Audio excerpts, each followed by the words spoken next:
Next topic है interest. जैसे हम किसी से कोई उधार लेते हैं तो उसने क्या रहा कि अब मैं आपको मनी तो दे दूंगा कितने टाइम के लिए, लेकिन मैं आपसे इंटरेस्ट चार्ज करूंगा।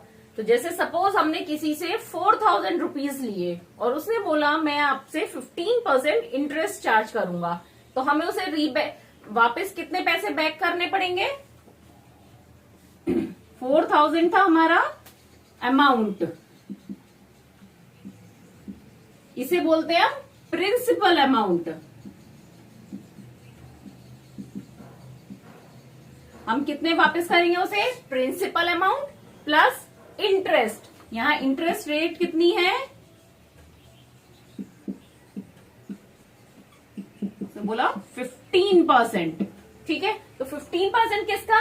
4000 का। तो इंटरेस्ट कितना हो गया? 4000 मल्टीप्लाइड बाय 15/100।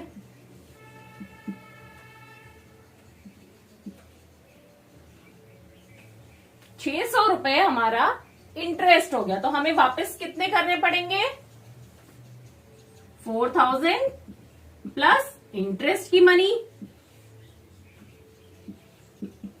4600 रुपीज हमें उसे वापस देने पड़ेंगे, क्योंकि उसने हमसे 15% इंटरेस्ट चार्ज करा है। अब यहां पर ये हो गया, लेकिन अगर बोला हो कि हमने 2 साल के लिए लिया है और उसने बोला कि हम पर ईयर 15% चार्ज करेंगे, तो 1 साल का हो गया 600 रुपए और दूसरे साल का हो गया 600 रुपए। तो हम कितना वापस कर रहे हैं उसे?